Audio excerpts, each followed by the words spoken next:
CPM പ്രതിനിധി P K Gopan നമുക്കൊപ്പം ഇപ്പോൾ അതിഥിയായി ചേരുന്നുണ്ട്. ശ്രീ ഗോപൻ, താങ്കളുടെ ജില്ലയായ കൊല്ലത്ത് നിന്ന് തുടങ്ങാം. കൊല്ലത്ത് അത്ഭുതങ്ങൾ, ഇത്രയും വലിയൊരു അത്ഭുതം താങ്കൾ പ്രതീക്ഷിച്ചിരുന്നോ?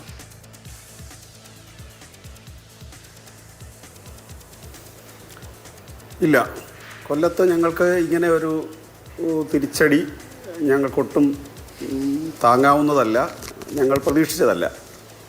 കാരണം തദ്ദേശ സ്വയംഭരണ സ്ഥാപനങ്ങളെ അത്രമാത്രം പരിപാലിച്ച LDFിൻ്റെ കരങ്ങളിൽ പരിപാലിക്കപ്പെട്ട ഒരു ജില്ലയാണ് കൊല്ലം. പക്ഷേ പൊളിറ്റിക്കലായിട്ട് നോക്കിയാൽ ജില്ലാ പഞ്ചായത്ത് ഒരു വലിയ തകർച്ചയെന്ന് പറയാൻ പറ്റില്ല. ഞങ്ങൾക്ക് നേരത്തെ ഉണ്ടായിരുന്ന 23 സീറ്റാണ്, അതിലിപ്പോൾ 17 സീറ്റിലെത്തിയിട്ടുണ്ട്. സുഖകരമായി ഭരിക്കാനുള്ള ഭൂരിപക്ഷം ജില്ലാ പഞ്ചായത്ത് നൽകിയിട്ടുണ്ട്. അതുപോലെ ബ്ലോക്ക് പഞ്ചായത്തും ഞങ്ങൾ തീരെ പുറകോട്ട് പോയിട്ടില്ല. 2-3 ബ്ലോക്ക് പഞ്ചായത്തെ നഷ്ടപ്പെടുകയുള്ളൂ, ബാക്കി ബ്ലോക്ക് പഞ്ചായത്തുകൾ ലഭിക്കുന്നുണ്ട്. പിന്നീട് മുനിസിപ്പാലിറ്റിയിലും അത്ര വലിയ തകർച്ച ഉണ്ടായിട്ടില്ല. പക്ഷേ കോർപ്പറേഷൻ ഭരണം നഷ്ടപ്പെട്ടത് തിരിച്ചടി തന്നെയാണ്. അതുപോലെ 50% പഞ്ചായത്താണ് നിലനിർത്താൻ കഴിഞ്ഞത്. കഴിഞ്ഞ തവണ ഒരു 70% പഞ്ചായത്ത് ജില്ലയിലുണ്ടായി. ഒരു വലിയ തിരിച്ചടി എന്ന് നമുക്ക് പൂർണ്ണമായിട്ട് വിലയിരുത്താൻ പറ്റിയില്ലെങ്കിൽ വിഷയങ്ങളെല്ലാം പരിഗണിച്ച് ആ രീതിയിൽ പരിപാലിച്ചു, അതാണ് താങ്കൾ ഉപയോഗിച്ച വാക്ക്. അപ്പോൾ എന്നിട്ടും എന്തുകൊണ്ടായിരിക്കും ജനങ്ങൾ മാറി ചിന്തിച്ചത്? അത് മൊത്തത്തിലുള്ള രാഷ്ട്രീയ വിഷയമാണ്. കൊല്ലം ജില്ലയെ മാത്രം ബാധിക്കുന്നതല്ല.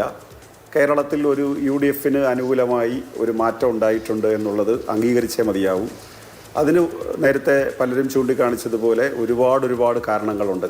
അത് ഒരു കാരണമല്ല, ഒരുപാട് കാരണങ്ങളുണ്ട്. അത്തരം കാരണങ്ങളെല്ലാം പരിശോധിക്കേണ്ടതായിട്ടുണ്ട്. പക്ഷേ പരിപാലിച്ചു എന്നുള്ള വാക്ക് ഞാൻ വളരെ ഉത്തരവാദിത്തോടെ പറഞ്ഞതാണ്. കാരണം ഈ ജില്ലാ പഞ്ചായത്തിൻ്റെ ഭരണ നേതൃത്വത്തിലിരുന്ന ഒരാളെന്ന തരത്തിൽ ഞങ്ങൾക്ക് അത് കൃത്യമായി പറയാൻ കഴിയും. കാരണം ഓരോ മാസവും കൂടുന്ന DPC, ആ DPC മീറ്റിങ്ങിൽ UDFും LDFിൻ്റെയും പഞ്ചായത്ത് പ്രതിനിധികൾ പങ്കെടുക്കുന്നതാണ്. അപ്പോൾ വളരെ സുഖകരമായ രീതിയിൽ പരാതികളില്ലാതെ, പഞ്ചായത്തുകൾക്ക് പൊതുവെ പരാതികളില്ലാതെ ഫണ്ട് വിനിയോഗം ഉള്ള അവസരം കൊടുത്തിട്ടുണ്ട്. അതുപോലെ ഗവൺമെൻറ് അവരുടെ തദ്ദേശ സ്വയംഭരണ സ്ഥാപനങ്ങൾക്ക് പദ്ധതി വിഹിതത്തിൻ്റെ 30% വരെ തന്നിട്ടുണ്ട്.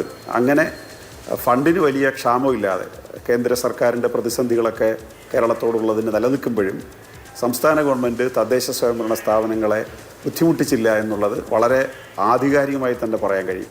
അതുകൊണ്ടാണ് ഞാൻ പരിപാലിച്ചു എന്ന വാക്കുപയോഗിച്ചത്. ഇവിടെ വിഷയം കേരളത്തിലെ തദ്ദേശ സ്വയംഭരണ സ്ഥാപനങ്ങളുമായി ബന്ധപ്പെട്ടതല്ല പൊതുവെ, മറിച്ച് അതൊരു രാഷ്ട്രീയ വിഷയങ്ങൾ പലതും കടന്നു വന്നിട്ടുണ്ട്. അത് കുറച്ച് ബാധിച്ചു എന്നുള്ളതാണ് വസ്തുത. ശരി, എന്തായാലും പ്രതീക്ഷിച്ച തിരിച്ചടി അല്ല, അത്രയും വലിയൊരു തിരിച്ചടി പ്രതീക്ഷിച്ചിട്ടില്ല എന്നുള്ളത് സമ്മതിക്കുകയാണ് പി കെ ഗോപൻ കൂടി.